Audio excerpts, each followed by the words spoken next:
Yuk ayo, yuk ayo, kita belajar menanam, kita belajar merawat. Tontonan mengedukasi, belajarlah di Ayo Bertani. Semua bisa, yuk ayo bertani.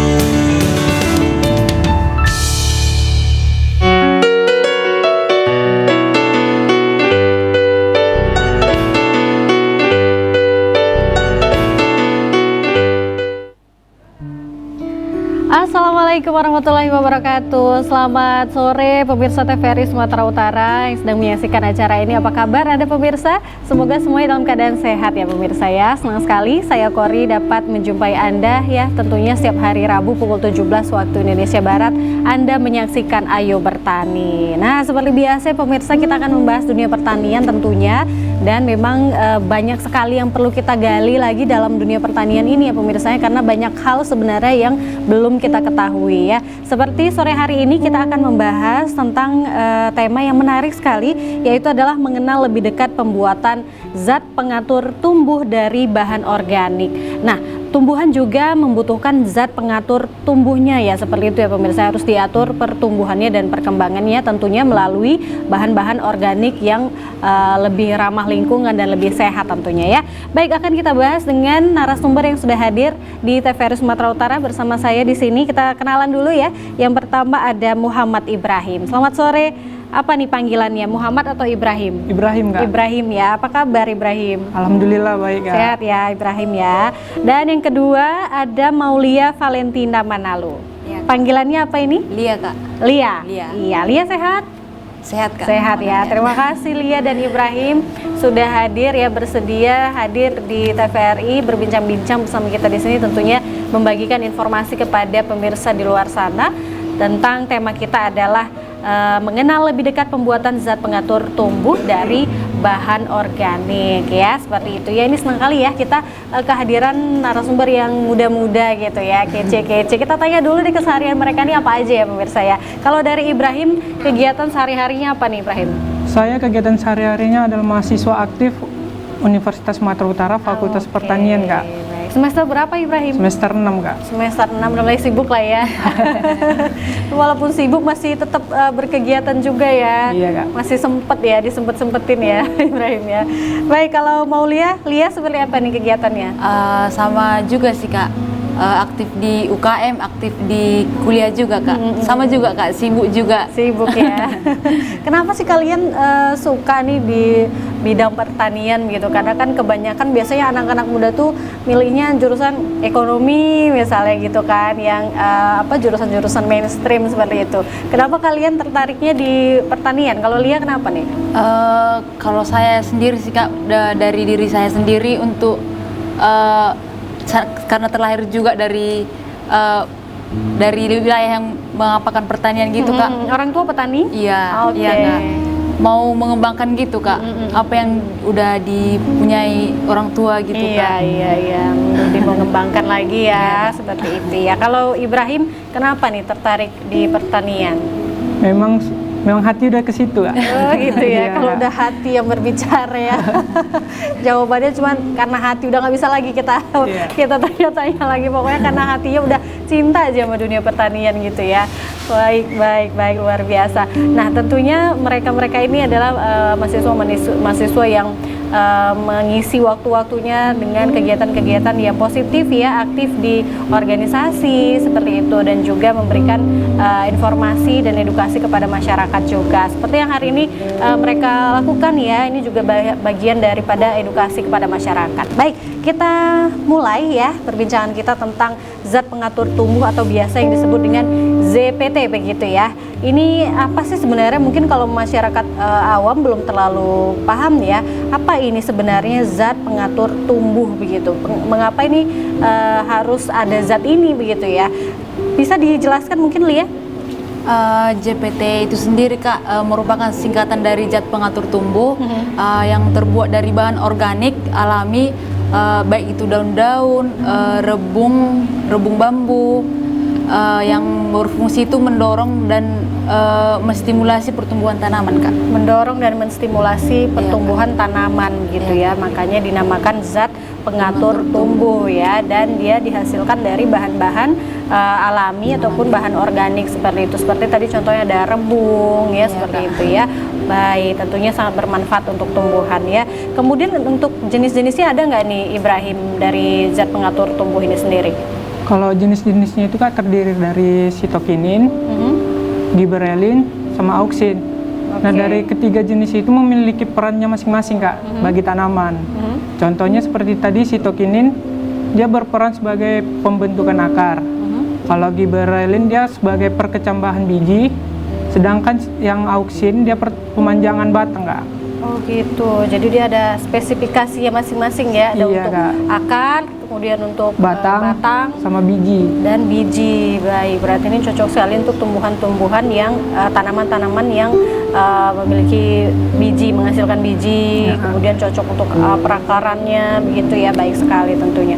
Kalau kandungannya apa saja ini yang terkandung dalam ZPT ini sehingga dia baik sekali untuk tumbuhan begitu, Ibrahim? Nah, kalau JPT sendiri ini kandungannya seperti yang saya bilang tadi, Kak. Dia ada auksin juga, ada giberelin juga, dan ada sitokinin juga, Kak. Yang tadi saya juga bilang memiliki peran dan fungsinya masing-masing bagi tanaman. Oke. Nah, ini kan tentunya banyak sekali manfaatnya tadi yang sudah dijelaskan sama Ibrahim ya. Kalau cara kerjanya bisa dijelaskan lebih detail mungkin Lia, supaya pemirsa di rumah paham ini. Cara kerja dari ZPT sehingga bermanfaat untuk tumbuhan. Cara kerjanya itu, Kak, itu kan, Kak, JPT-nya diaplikasikan. Kemudian itu ada senyawa di dalam JPT tersebut, senyawa biokimia tersebut merangsang pertumbuhan akar, batang, dan juga pucuknya, Kak. Oke, baik, seperti itu ya. Kalau manfaatnya seperti apa? Manfaat dari penggunaan ZPT ini sendiri mungkin dalam jangka panjang seperti itu, Ibrahim? Kalau manfaat dari JPT sendiri itu, Kak, dia bisa menghasilkan produksi yang bagus, membuat tanaman itu menjadi kualitas yang bagus juga, Kak. Baru tahan terhadap hama dan penyakit, Kak. Tahan terhadap hama dan penyakit juga. Oh gitu. Jadi ini sudah paket lengkap sebenarnya ya, paket lengkap seperti itu. Baik, sudah ada pengendali hama juga, kemudian juga pengatur dan pendorong pertumbuhan daripada tanaman kita seperti itu ya. Nah, mungkin pemirsa di rumah sudah bisa lihat ya, ini dia contohnya, ini dia ZPT-nya ini ya. Ini kenapa ada 2 botol nih? Apa nih bedanya nih? Sama aja, Kak. Sama aja ya. Nah, ini ZPT-nya ya pemirsa ya, contoh yang sudah dibuat oleh teman-teman kita ini. Nah, ini dia menjadi bentuk cairan seperti ini. Pembuatannya seperti apa? Mungkin seperti itu pemirsa bertanya-tanya ya, kalau mau membuatnya gimana sih? Bisa nggak kita buat sendiri di rumah seperti itu ya? Bisa nggak ini dibuat sendiri di rumah? Siapa mau jawab nih? Lia mungkin? Untuk cara pembuatannya seperti apa sih? Cara pembuatannya itu, Kak, disiapkan alat bahannya juga. Alat bahannya itu seperti rebung bambu, molase, daun gamal, kemudian itu rebung bambu, Kak. Kemudian bambu. itu kan semuanya itu udah dicincang halus, kemudian gula merah satu lagi, Kak. Oh, campurannya gula merah. Sebagai bahan bakterinya juga kan, Kak. Nanti untuk fermentasi. Kemudian itu di blender semua kan, Kak. Dicincang halus atau di blender? Yang rebung itu, Kak, dicincang halus karena besar-besar kan, Kak. Nggak bisa di blender semua. Iya. Terus itu di blender, terus di air kelapa, ada air kelapa, Kak. Dimasukkan sebagai air kelapanya ini sebagai air untuk Pelarutnya ya. pelarutkan, Kak. Terus itu udah di blender, disaring gitu, Kak. Disaring, dimasukkan ke dalam satu wadah. Kenapa harus air kelapa? Kalau air biasa aja bisa nggak? Air putih biasa gitu? Kalau dari air kelapa sendiri, Kak, mengandung auksin juga, Kak, yang merangsang pertumbuhan akar juga, Kak. Oh gitu. Iya, Jadi Kak. supaya lebih lengkap lagi ya, Iya, lebih Kak. padat lagi komponennya, bisa menggunakan air kelapa ya pemirsa untuk air pencampurnya atau air pelarutnya seperti itu, dan juga gula merah. Iya, Ini direbus kah atau cuman dicampurkan saja? Terus ada apa? Dicampur, Kak. Kemudian 2-3 minggu ditunggu, Kak. Diletakkan di tempat yang tidak terkena sinar matahari. Oke, kalau ininya gimana nih komposisinya, takarannya lah ya, seberapa banyak gitu? Mungkin pemirsa di rumah kan mau mencontoh nih, mau membuat di rumah, rebungnya seberapa banyak gitu? Kalau menghasilkan satu botol seperti itu tuh rebungnya seberapa banyak? Seberapa banyak itu Kak? Rebungnya itu sebanyak 200 gram, daun gamalnya itu 200 gram, molase M4-nya itu sebanyak 50 mili.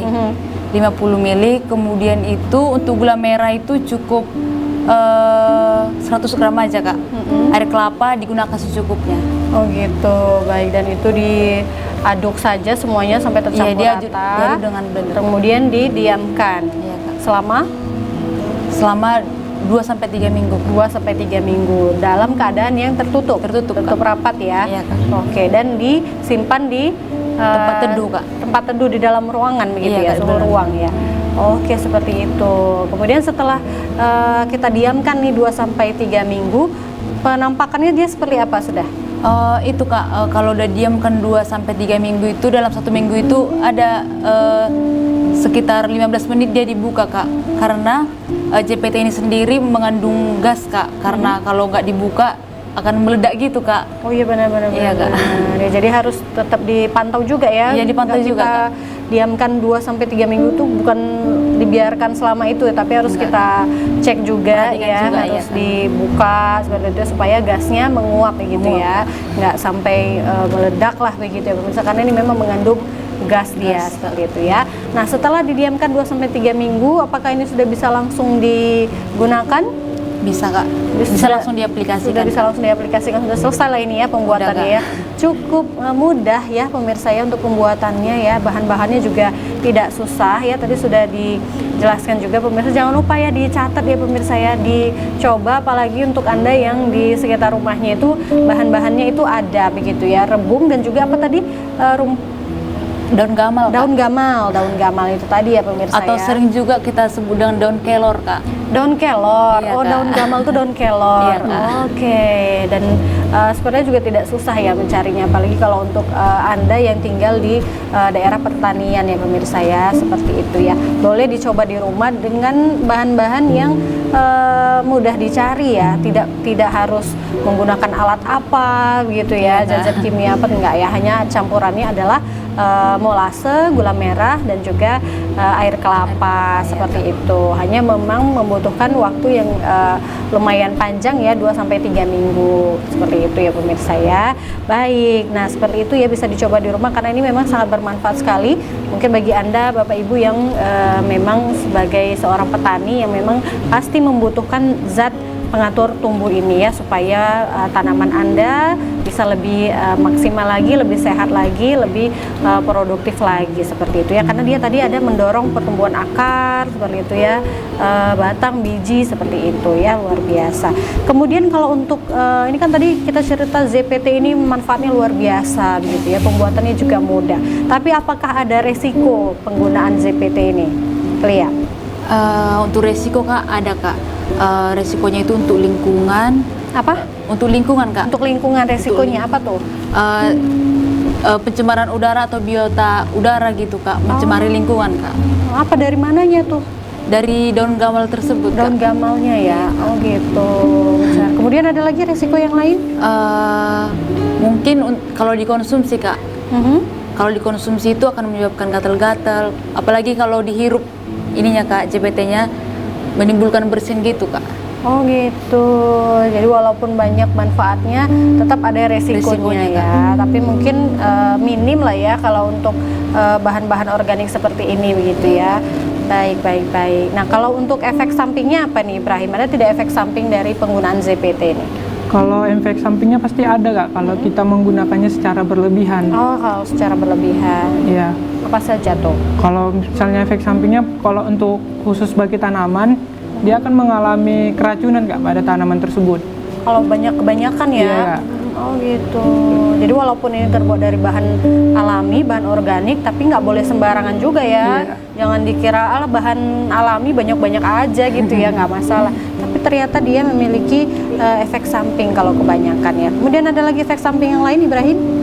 seperti yang dibilang Maulia tadi juga Kak, ada pencemaran lingkungan dan juga tidak baik untuk dikonsumsi Kak, ataupun dihirup gitu secara langsung Kak. Oh gitu, jadi harus diingat ini bukan untuk dikonsumsi ya pemirsa, ini zat pengatur tumbuh untuk tanaman ya, bukan tumbuh untuk tubuh manusia gitu ya. Nanti takutnya dikasih ke anaknya ya, biar bagus ini pertumbuhannya, enggak gitu ya ibu-ibu bapak-bapak ya. Ini khusus untuk tanaman ya, tidak untuk dikonsumsi manusia begitu ya, dan juga jangan dihirup secara langsung begitu ya, karena memang aromanya seperti apa sih nih? Aromanya itu Kak, kalau Bau gas atau seperti apa? iya Kak, kayak mengeluarkan senyawa gitu Kak kalau dihirup. Ada bau-bau apa nih ya? Bau-bau pesing nggak sih? Kadang kan suka gitu ya, kalau kayak apa pupuk-pupuk organik itu kan memang kadang ada berbau gitu ya. Iya, Kak.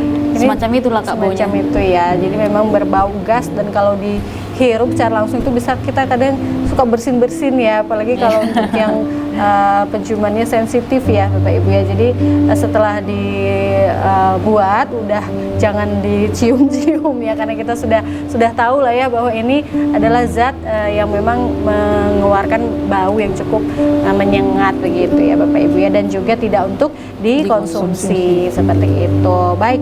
Nah, kalau untuk alternatifnya apa nih? Kalau tidak ada rebung, kemudian tidak ada daun kelor, bisa nggak menggunakan bahan yang lain? Ada nggak bahan alternatif untuk pembuatan ZPT ini, Lia?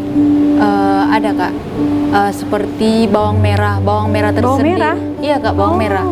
Bawang merah tersendiri bisa merangsang pertumbuhan akar Kak, mengandung oksin juga.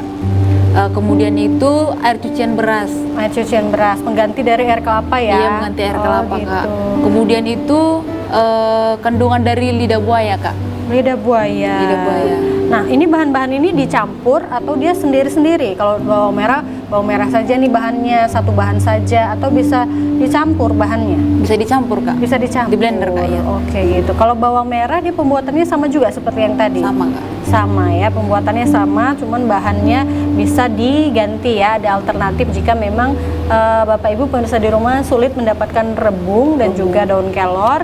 Yang paling mudah didapatkan mungkin bawang merah ya Bapak Ibu ya, karena ini memang bermanfaat juga untuk pertumbuhan akar. Dan untuk air kelapanya bisa diganti dengan air cucian beras yang lebih ekonomis lah ya, yang tiap hari pasti selalu ada gitu ya. Untuk itu ibu-ibu di rumah yang masak nasi, yang nyuci beras tuh jangan langsung dibuang ya, disimpan dulu air berasnya karena bisa bermanfaat juga ya, bisa dicampur dengan bahan-bahan yang lain, bisa menjadi zat pengatur tumbuh. Baik, kami akan lanjutkan kembali pemirsa perbincangan kami tentunya bersama dengan Lia dan juga Ibrahim, dan silahkan bagi Anda yang ingin bergabung bersama kami bisa menghubungi kami di 081161000386. Setelah yang berikut ini kami akan kembali tetap bersama kami di Ayo Bertani. Semua bisa, yo ayo bertani. Terima kasih pemirsa masih menyaksikan Ayo Bertani ya, masih bersama dengan narasumber kita Lia dan juga Ibrahim, dan kita masih membahas tentang zat pengatur tumbuh dari bahan organik ya. Tadi kita sudah berbincang seperti apa ZPT ini ya, ternyata ini adalah zat pengatur tumbuh yang bisa merangsang pertumbuhan daripada tanaman Anda begitu ya, baik itu dari akarnya, batangnya, daunnya, dan juga biji seperti itu ya. Tentunya ini sangat bermanfaat sekali jika ini bisa kita aplikasikan kepada tanaman kita, apalagi untuk Anda yang memang bekerja di bidang pertanian. Bapak Ibu para petani di luar sana wajib harus menggunakan ZPT ini, dan bisa dibuat sendiri di rumah Bapak Ibu ya, dengan bahan-bahan yang mudah didapatkan dan juga tidak menggunakan alat-alat yang bermacam-macam, cukup menggunakan bahan-bahan alami dan tidak menggunakan mesin dan lain sebagainya ya, seperti itu. Baik, untuk itu Anda jangan di skip ya, saksikan sampai dengan akhir acara ya, supaya infonya nggak setengah-setengah ya pemirsa di rumah ya. Baik, kita lanjutkan kembali, saya ke Ibrahim ya, Ibrahim ya. Kalau untuk ZPT ini kan tadi memang bermanfaat ya untuk tumbuhan, tapi ini sebenarnya aman nggak sih? Tadi kan Ibrahim sempat menyebutkan juga bahwa ini kalau kebanyakan juga nggak aman juga ya. Sebenarnya gimana nih tuh untuk penggunaan ZPT ini? Nah, kalau untuk penggunaan ZPT itu sendiri Kak, kalau misalnya bagi tanaman tadi, dia kalau berlebihan akan membuat tanaman itu keracunan Kak. Tanamannya keracunan. Iya Kak. Baik. Jadi produksinya itu menurun dan pertumbuhannya itu berkurang.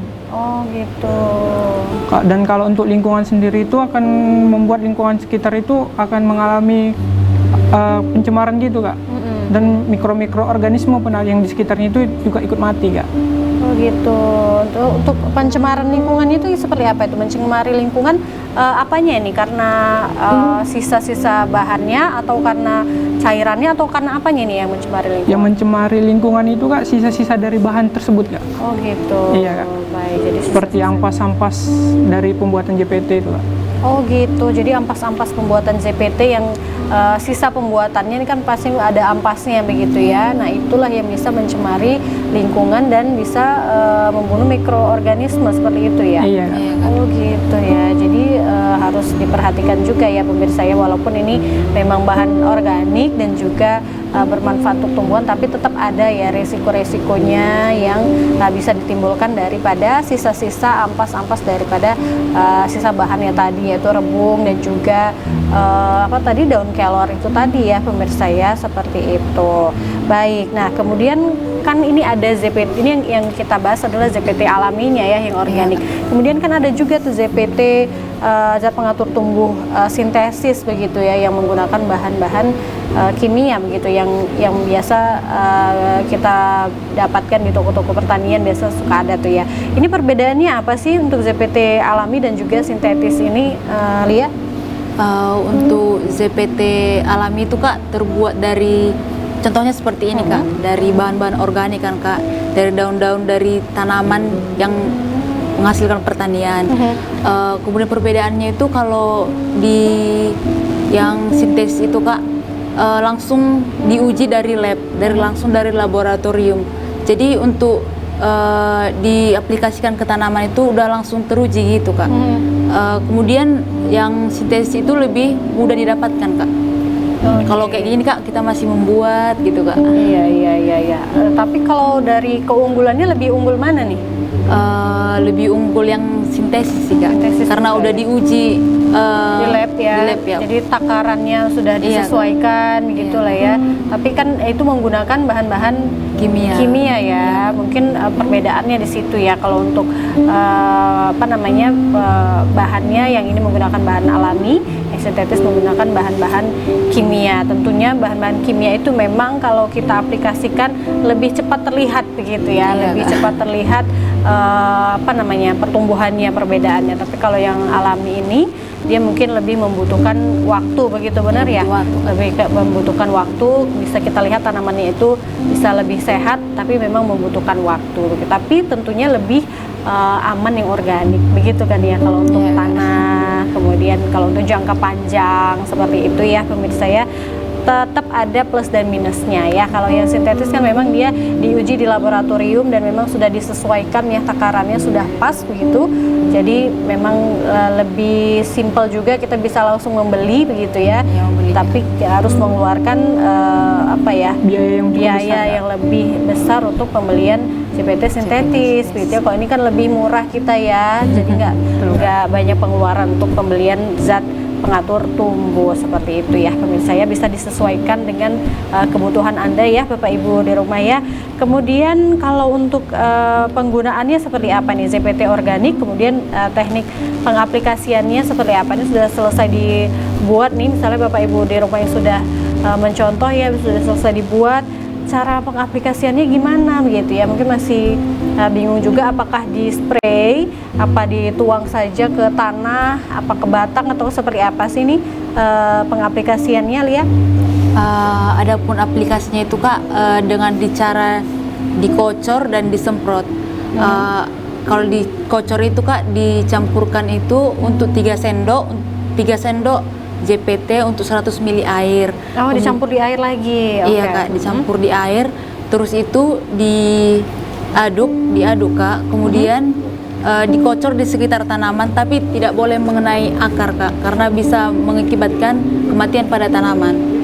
Oh gitu, nggak Iya, boleh Kak. kena akar. Jadi di sekitaran tanaman Di aja sekitarnya, ya? Kak, Di tanahnya ya? Iya, Kak, di tanahnya. Oh gitu, berarti ini cukup kuat juga deh ya? Iya, kuat, Kalau Kak. terkena tanaman malah tidak baik begitu Tidak ya? baik, Kak. Oh gitu cara pengaplikasiannya ya pemirsa. Makanya kita harus tahu juga nih ya, jangan asal-asal cara pengaplikasiannya. Jangan dikira seperti pupuk organik begitu ya, di Iya, spray Kak. saja seperti itu, enggak ya. Jadi ini memang zat pengatur tumbuh ini cukup strong begitu ya, cukup kuat. Kalau untuk tanaman dia nggak cukup kuat ya untuk terkena langsung dari zat pengatur tumbuh ini. Diaplikasikan di sekitar tanaman saja pemirsa, mungkin di tanah yang agak berjarak daripada batangnya begitu ya, tidak boleh langsung terkena seperti itu. Kalau untuk dosisnya seperti apa pemberiannya? Dosisnya seperti tadi, Kak, 3 pakai sendok makan aja, Kak. 3 sendok untuk 100 ml air. Untuk 100 ml air. Kemudian waktunya seperti apa pemberiannya? Berapa kali seminggu? Bisa sih, Kak, mungkin? untuk pertumbuhan setiap hari? vegetatif sama generatifnya. Kalau waktunya itu, Kak, untuk sekali 1 minggu aja, Kak. Seminggu sekali saja ya, Iya, cukup ya. Seperti itu ya pemirsa ya, nggak boleh berlebihan. Kalau kata Ibrahim tadi, berlebihan malah tanamannya keracunan ya. Karena ini memang cukup strong, digunakan 1 minggu 1 kali saja sudah cukup ya, begitu ya. Nah, kalau untuk ZPT dan pupuk organik ini berbeda atau sama ini sebenarnya nih Ibrahim? Karena kalau dari tampilannya sama-sama juga ya, pupuk organik cair juga seperti ini, cair dia seperti itu. Sama Kalau nggak? perbedaannya itu tidak sama. Ya sama ya. JPT sama pupuk. Kalau JPT itu sendiri, Kak, dia bagi tanaman itu sebagai suplemen, Kak, atau nutrisi. Oh Untuk gitu. tanaman. Suplemen beda dengan pupuk ya. Iya, Kak. Oh gitu. Makanya dia nggak digunakan sering-sering Iya, seperti Kak. itu ya. Sekali-sekali. Baik. Jadi itu dia bedanya ya pemirsa ya. Jangan disamakan karena kan ini memang manfaatnya sama juga, pupuk juga manfaatnya juga untuk pertumbuhan daripada tanaman Anda begitu ya. Namun ini bedanya dia ini seperti suplemen lah ya, vitaminnya lah begitu ya untuk tanaman itu sendiri. Jadi memang nggak boleh banyak-banyak digunakan karena malah bisa keracunan, bukan malah lebih baik begitu, lebih bagus, malah jadi keracunan. Harus sesuai dengan takarannya seperti yang dijelaskan lihat tadi, dan juga dosisnya, pengaplikasiannya, waktunya juga harus dilihat ya pemirsa ya, cukup 1 minggu 1 kali. Baik. Nah, kalau untuk ZPT ini sendiri yang membuat di rumah ini bisa kelihatan nggak ya yang berhasil dengan yang tidak berhasil, seperti apa perbedaannya? Ibrahim mungkin? Kalau ciri-ciri JPT yang berhasil itu, Kak, dia tidak mengeluarkan aroma yang busuk, Nah, serta warna cairannya itu tidak menghitam, Kak. oh kalau yang tidak berhasil tuh menghitam dia? Iya, Kak, sama mengeluarkan aroma yang busuk yang sangat menyengat, Kak. Oh gitu. Jadi kalau yang berhasil yang seperti ini ya, Iya, Kak. contohnya ya pemirsa, tampilannya seperti ini, warnanya seperti ini ya. Kalau yang tidak berhasil itu dia yang menghitam, cairannya menghitam, kemudian aromanya busuk ya, karena dia kelihatan dari cairannya saja sudah hitam, pas dia aromanya juga sudah membusuk seperti itu. Itu biasanya apa yang mempengaruhi itu berhasil dengan tidaknya pembuatan ZPT ini? Lia mungkin? Mungkin, Kak, dalam cara pembuatannya, Kak, mungkin pembuatannya itu harus steril gitu, Kak. Kalau ada itu yang masuk atau mikroorganisme yang masuk gitu, Kak, akan menyebabkan kegagalan pada ini, Kak, JPT. Oke, jadi pembuatannya juga harus diperhatikan ya, harus steril. Biasanya yang kalau yang tidak berhasil itu karena ada mikroorganisme ya yang masuk ya, sehingga dia menjadi busuk begitu. Jadi harus diperhatikan juga pembuatannya harus benar-benar steril, bersih seperti itu ya. Jangan sampai mungkin wadahnya kotor seperti itu ya, bahan-bahannya tidak dibersihkan dengan baik begitu. Jadi walaupun kelihatannya simple ya pemirsa, mudah nih buatnya, udah dicincang-cincang aja gitu ya, dengan wadah yang entah bekas apa mungkin ya kan, wadah bekas mencuci ikan atau dan lain sebagainya, pakai aja untuk ini aja kok, nggak bisa segampang itu ya Bapak Ibu ya. Harus tetap diperhatikan kebersihannya karena itulah yang mempengaruhi keberhasilannya begitu ya, berhasil atau tidaknya pembuatan ZPT ini. Wadahnya harus bersih, kemudian mungkin tangan kita juga harus bersih seperti itu ya, bahan-bahannya juga harus dicuci dengan bersih seperti itu. Kalau kalian sendiri ini udah udah kalian coba dan sudah kelihatan nggak ini berhasil atau tidaknya kepada tanaman? Lia? Berhasil atau tidaknya Kak, kami sebagai mahasiswa masih mencoba mengembangkan Kak, karena ini masih termasuk baru kan Kak. Kemarin itu Kak kami melakukan pengabdian masyarakat itu, kami coba juga untuk berbaur untuk masyarakat di situ dan diaplikasikan Kak. Jadi kami masih menunggu apa reaksinya Kak, 2 minggu. 2 minggu. Iya, Biasanya dia kelihatan selama berapa lama? 2 minggu setelah 2 minggu, pengaplikasian. Iya Kak. Iya Kak, 2 minggu Kak. Gitu. Nah ini bisa diaplikasikan ke tanaman apa sih? Tanaman jenis apa ini cocoknya yang lebih optimal dia kerjanya? Tanaman jenis apa nih? Ibrahim? Lia? Seperti tanaman pangan Kak, tanaman pangan ini sendiri terdiri dari kedelai, bisa juga untuk padi, kentang juga bisa, untuk hortikultura juga bisa Kak, untuk sayur-sayuran. Ya, sayur-sayuran ya seperti itu ya. Itu lebih kelihatan ya, lebih percepatan pertumbuhannya lebih kelihatan untuk tanaman-tanaman yang berbiji begitu ya. berbiji. Kemudian tanaman pangan hortikultura juga bisa digunakan ya, Bapak Ibu para petani hortikultura. Ini sangat baik sekali jika Anda bisa menggunakan ZPT ini ya, Bapak Ibu ya. Baik. Nah, ini kan tadi Lia sempat mengatakan bahwa ini harus dikocok begitu ya setiap hari. Ini kenapa sih harus dikocok ini JPT-nya ini, POC JPT-nya ini Lia? Harus dikocok itu Kak, agar fermentasinya itu berlanjut Kak, biar sari-sari di dalam JPT tersebut tidak di bawah aja Kak. Terus kalau udah ini Kak, udah sari-sarinya udah di bawah gitu Kak, Seperti ini ya, kita lihat ini Iya, ya, Kak. seperti ini ya Iya, contohnya Kak. ya. Supaya jangan ada endapan ya Kak di Ini bawah. ya, ada endapan, yang Kak. dimaksudnya Iya. sari-sari endapan itu tadi Iya, seperti Kak. ini ya pemirsa. Nah ini kan kelihatan nih perbedaan warnanya ya, yang bawah kan dia seperti agak hijau begitu ya, yang ini dia kuning. Inilah dia sari-sari yang mengendap sari-sari. gitu. Iya, Kak. Nah ini harus dikocok, Kocok gitu, harus dikocok supaya sebelum dia aplikasi juga sebaiknya Sebelum dikocok aplikasi, Kak. sebaiknya dikocok dulu. Nah seperti ini, jadi dia sari-sarinya dia sudah bercampur semuanya. Nah tidak ada lagi endapan. Nah kalau sudah seperti ini sudah bisa digunakan Aplikasikan, ya, sudah bisa diaplikasikan seperti itu. Baik, itu dia. Jadi memang harus diperhatikan ya, yang seperti itu, yang kecil-kecil memang kadang suka terlewat gitu ya. Sudah diaplikasikan kok nggak ada pengaruhnya, mungkin begitu ya Bapak Ibu di rumah.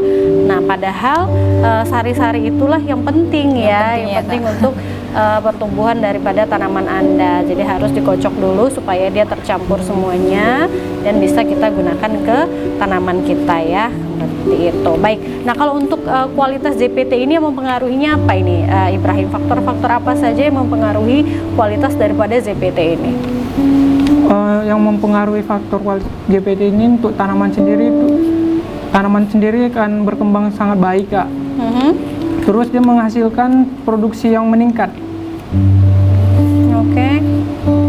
Kemudian apa lagi nih? Ada tidak lagi faktor yang lain? Serta dia itu tadi Kak, terhindar tahan terhadap penyakit dan hama.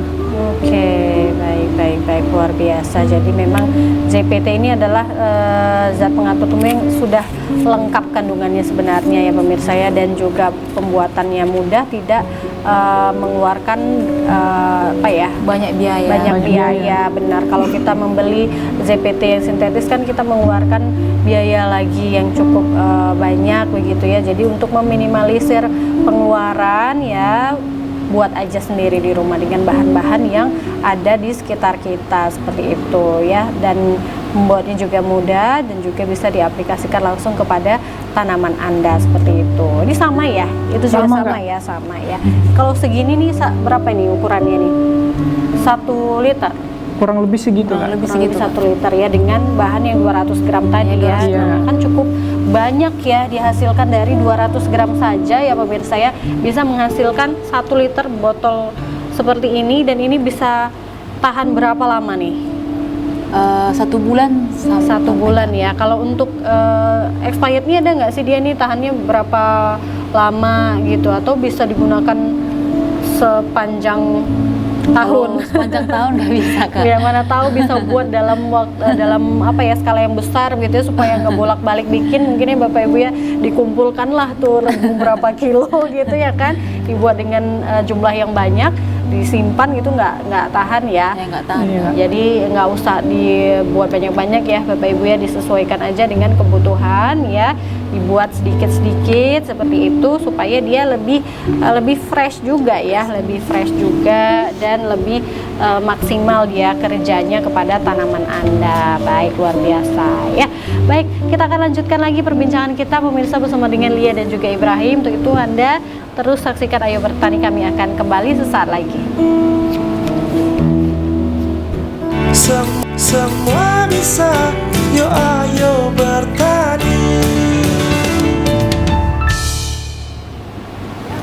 Iya, terima kasih pemirsa ya masih setia menyaksikan Ayo Bertani sampai dengan segmen terakhir ini ya. Kita masih ada waktu ya untuk berbincang-bincang bersama dengan Lia dan juga Ibrahim. Dan tentunya kita masih membahas tentang zat pengatur tumbuh dari bahan organik yang tadi sudah kita ceritakan panjang lebar ya pemirsa. Mulai dari apa itu ZPT, kemudian manfaatnya, cara pembuatannya. Wah, pokoknya udah lengkap kita ceritain dari tadi ya tentang ZPT ini. Dan Anda pemirsa di rumah ya, memang bahan-bahannya ada di sekitar lingkungan Anda, silahkan dibuat sendiri ya pemirsa ya, karena memang pembuatannya mudah dan ini tentunya bermanfaat sekali untuk tanaman Anda. Jadi rugi kalau nggak dibuat sendiri. Kalau ada rebung di sekitar rumah, ada daun kelor, kalaupun nggak ada itu bisa menggunakan bawang merah ya. Jadi simple sekali, bisa digunakan di rumah. Jadi ini meminimalisir pengeluaran budget Anda untuk pembelian zat pengatur tumbuh seperti itu ya. Dan kalau kita menggunakan bahan-bahan yang alami, yang organik seperti ini kan tentunya lebih sehat ya, sehat untuk tumbuhan dan juga sehat untuk tanah begitu ya. Kan kita mikir ke depan ya, untuk juga supaya tanahnya itu lebih sehat, bisa digunakan dalam jangka waktu yang lama begitu ya. Baik, nah saya tertarik dengan kegiatan kalian yang tadi diceritakan di awal adalah mengikuti organisasi di kampus begitu, yang tentunya berkaitan juga dengan dunia pertanian ya. UKM-nya adalah namanya klinik tanaman begitu ya. Betul, ini klinik tanaman berarti ini untuk mengobati tanaman-tanaman yang sakit begitu Ibrahim. Apa saja kegiatan kalian di klinik tanaman ini? Salah satunya pengabdian masyarakat kak. Baru terus itu ada pengembangan dan penelitian seperti GPT ini ya. Oh, oke. Ini masuk ke pengembangan dan penelitian Iya. ya. Baik, ada lagi kegiatan yang lain yang Seperti publikasi tentang hama penyakit tanaman gitu kak, cara mengatasi pengendaliannya gitu kak. Oh, cara mengatasi pengendalian hama juga. Wah, lengkap sekali ya. Nah, berarti kalian pengabdian masyarakat terjun langsung ke masyarakat ya, Iya. para petani di lapangan begitu ya. Iya. Nah, kalau untuk ZPT ini sudah disosialisasikan ke masyarakat? Sudah kak. Sudah ya. Dan respon masyarakat gimana setelah kalian Respon ceritakan? mereka karena belum pernah juga kan kak, mereka tertarik kak dengan ini karena pembuatannya juga mudah kan kak, mudah didapatkan juga bahan-bahannya. Oke, tentunya masyarakat tertarik ya untuk Iya. ini ya. Ini kalian demokan pembuatannya di hadapan mereka, cara pembuatannya dikasih tahu semuanya. Iya. Dikasih tahu kak. Dikasih tahu cara Dikasih tahu pembuatannya. semuanya ya, cara pembuatannya seperti apa gitu ya. Jadi mereka langsung terjun ke masyarakat ya pemirsa ya, memberikan edukasi juga kepada masyarakat khususnya untuk ZPT ini. Memang harus diperkenalkan juga karena memang belum banyak yang tahu begitu ya. Harus memang kita perkenalkan secara langsung nih ke masyarakat, ini loh Bapak Ibu ada bahan yang bisa lebih mempercepat pertumbuhan dari tanaman Anda supaya tanaman lebih sehat ya. Tidak sampai di situ, mereka juga memberitahu cara pembuatannya ya secara detail seperti apa ya. Kalau kalian ke masyarakat itu sebenarnya mereka sempat sharing nggak sih, ada ngeluh nggak sih, apa sih kendala-kendala mereka di lapangan gitu, kebutuhan-kebutuhan mereka seperti itu, ada nggak Ibrahim, ada nggak cerita? Ada kak, mereka itu keluhnya terhadap pertumbuhan tanaman mereka yang sangat lambat, serta tanaman mereka itu rentan terserang penyakit kak. Baik. Iya. Itu saja biasanya ya. Iya kak. Oke, nah kalau untuk pengendalian hama itu seperti apa, Lia? Ada trik khususnya atau ada zat tertentu yang kalian gunakan? Sejauh ini kak, untuk pestisidanya itu masih dengan pestisida kimia kak. Kimia. Tapi sejauh kemarin itu yang di cabainya itu, di cabai Kak kemarin yang tumbuhannya itu abnormal. Ada virus Kak di daunnya itu. Jadi Bapak itu juga kemarin menanyakan kayak gini. Jadi ini apa sih solusinya gitu kan? Ada virus juga ya Ada ternyata virus, untuk Kak. di tanaman ya, cabai ya. Di daunnya Kak. Ya. Di daunnya. Jadi kami bilang ke Bapak itu kami telah lebih lagi Pak. Terus kami akan konfirmasi ke Bapak juga. Karena kami juga masih belajar kan Kak, masih lagi belajar juga. Ini sudah ada solusinya kira-kira udah diteliti lebih lanjut? Belum sih Kak, karena Virus baru itu. pengabdian masyarakat juga Kak. Oh baru ya, baru Iya, Kak. kemarin ya. Jadi memang itulah salah satu daripada keluhan masyarakat di petani ya, di masyarakat ya, bahwa mengeluhkan adanya virus ya di daun cabai mereka mungkin bisa menghambat produksinya ya, Iya, seperti itu ya. Biasanya itu kalau udah kena virus tuh dia seperti apa tuh tanaman cabainya, membusuk kah atau seperti apa? Daunnya itu menggulung Kak, baru mengecil daunnya gitu Kak. menggulung. Iya. Serta pun buahnya itu Kak juga membusuk juga Kak. Oh karena virus itu ya. Rentan rontok gitu Kak. Belum matang udah rontok gitu Kak. Oh ya, kasihan juga ya petaninya, jadi gagal panen Iya. gitu ya. Wah ini sangat mengkhawatirkan sekali. Mudah-mudahan ke depan akan ada solusi untuk virus-virus yang menjangkit daun-daun tanaman cabai ya, Bapak Ibu para petani cabai di luar sana. Mungkin nantinya akan ada zat pengatur untuk hama dan juga virus begitu ya. Baik, nah setelah itu kalau untuk pupuk mereka ada ngeluhkan nggak? Karena memang belakangan ini kan yang sering diobrolin itu masalah pupuk begitu ya, pupuk kimia yang sulit didapat, kemudian harganya juga cukup mahal. Itu ada nggak mereka keluhkan soal pupuk? Ada Kak, mengenai pupuk subsidi yang udah mulai susah didapat gitu Kak. Kalian kalau untuk pupuk lebih pro mana nih? Pupuk organik atau pupuk kimia? Ibrahim, pandangannya seperti apa? Kalau kami Kak pupuk organik Kak. Kenapa tuh? Karena pupuk organik ini bisa dalam jangka panjang Kak. Dan juga untuk lingkungan dia bagus Kak daripada pupuk kimia. Mungkin dari sekarang bisa juga ya disosialisasikan juga ke masyarakat, bisa beralih ya ke pupuk organik, pupuk organik. begitu ya, supaya lebih sehat juga dan juga supaya nggak bingung ya, karena memang pupuk subsidi juga sudah mulai berkurang gitu, agak susah dicari begitu. Bisa mungkin menggunakan pupuk organik ya, pupuk cair yang bisa juga dibuat sendiri begitu ya kan. Baik. Nah kalau untuk pupuk organik ini apa saja nih bahan-bahan yang biasanya bisa kita dapatkan di sekitaran kita, Lia? Bisa juga sih Kak dengan rebung. Rebung bisa juga Bisa, ya? Kak. Oh gitu. Rebung juga. Terus bawang merah tadi juga bisa Kak. Air cucian beras juga termasuk karena ada senyawa-senyawa yang khusus di dalamnya Kak. Jadi sebenarnya banyak sekali ya bahan-bahan yang bisa kita dapatkan dengan mudah ya, yang ada di kehidupan kita sehari-hari begitu ya pemirsa di rumah, yang bisa sebenarnya kita jadikan pupuk begitu untuk tanaman kita. Hanya saja mungkin untuk para petani di luar sana kurang sabar aja gitu ya, maksudnya pengen cepat kelihatan nih tumbuhnya cepat gitu ya, perkembangannya cepat, ingin menggunakan pupuk kimia. Kalau saja bisa lebih bersabar ya menggunakan pupuk organik ya, tentunya ini juga lebih sehat dan juga bisa digunakan jangka panjang seperti itu ya Bapak Ibu ya. Dan mudah-mudahan ada solusi untuk masalah pupuk ini ya Bapak Ibu, mungkin bisa beralih ke pupuk organik seperti itu ya. Nah kalau kalian ini sebagai mahasiswa pertanian, kalau melihat dunia pertanian di Indonesia khususnya di Sumatera Utara saat ini seperti apa dibandingkan dengan era-era sebelumnya begitu? Mulai berkembangkah atau stagnan saja ya, begini-begini saja pertanian kita gitu? Kalau Ibrahim menilainya seperti apa? Kalau di Indonesia sendiri Kak, khususnya dunia pertanian itu udah mulai berkembang Kak.